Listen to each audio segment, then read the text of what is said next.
Last week, a terrible discovery was made in genetics. Thymine dimers, a common form of mutation caused by UV radiation from the sun, were found to occur non-randomly throughout the human genome. On chromosome 1, these thymines formed a binary between dimerized and non-dimerized pairs that served as a serial number, something that identified each human individually. On the other chromosomes, this binary conveyed other information. Some of it was experimental tracking data that contained information on human diseases and the mutations that caused them. Our lab couldn't help but wonder how many cancers occurred naturally and how many were placed into people's bodies through careful mutation.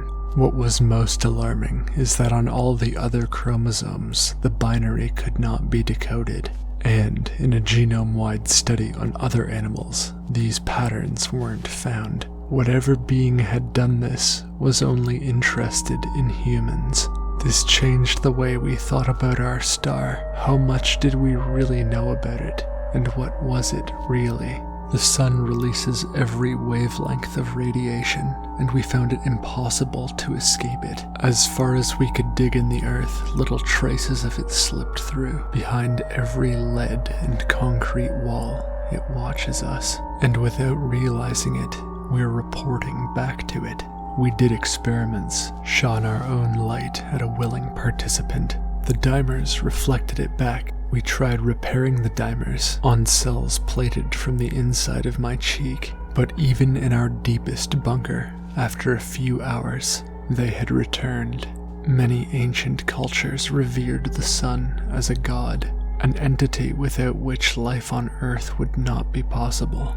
It is the single source of energy that drives the food chain of the terrestrial world. Perhaps, all along, it had been optimistic to assume it did it for free, for nothing in return. But there was one phenomenon that even in ancient times was believed to challenge the sun. A solar eclipse by the moon. There was one coming up a week from then, and we knew we had to do something about it. One of the senior scientists in our lab, a genius by the name of Benedict Montgomery, hypothesized that the sun's altering of our DNA in our eyes and brain may be preventing us from seeing the sun as it truly is. That even in photographs, when our brain sees something it recognizes as the sun, it shows us something different than what is there. We have state-of-the-art gene editing technologies here. They aren't safe for human use because they can cause double-stranded breaks and other DNA damage far away from the target site.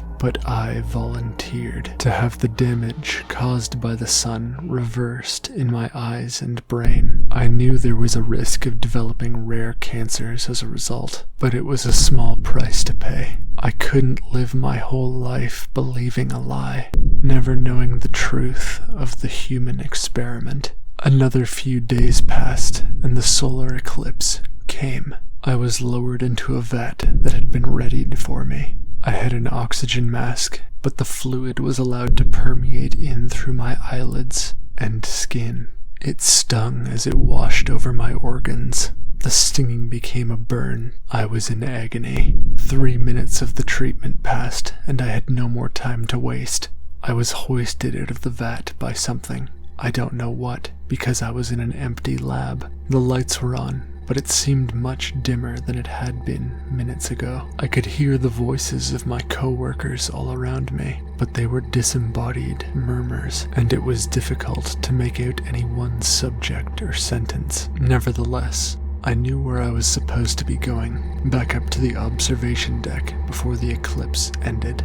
I got in the elevator and rose about 50 or 60 floors to the top.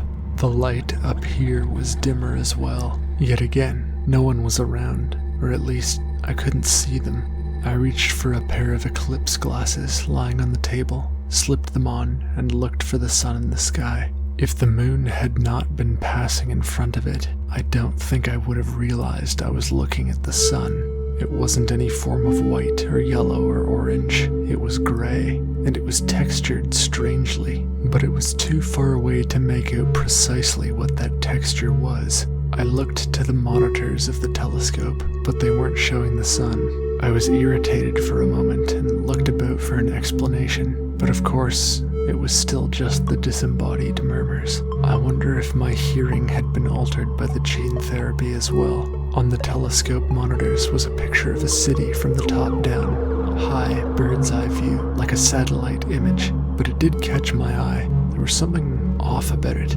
The city didn't look like it had been built by humans. It was a complex network of lines and nodules, like a motherboard of a computer, or a plot of land that had been developed so thoroughly that from the sky it just looked like a great hive. Most of the city was gray, but some of the nodules were yellow in color. They generated powerful beacons of light that perforated the eyes, and the image began morphing before me, back to something that more closely resembled a star. My coworkers were standing around me, dumbfounded. Their mouths hung open, and they were silent. "Are you okay?" they asked me, nervously. "Your eyes, they turned red and white." "I couldn't see you at all," I told them. "And what of the sun?" they asked me. I made my way back to the window, slipped the eclipse glasses on, and stared up at it, back to the burning ball we all know. I didn't know what to tell them, but I felt more sure than ever. It's no accident that we're here, and every inkling of our history was for someone else's benefit. Hey guys, thanks for listening to that story. If you haven't already, check out my book, Polyandrian Becoming the King of Hell. It's about a little boy who dies and then grows up in hell. Until next time, embrace the beautiful dark.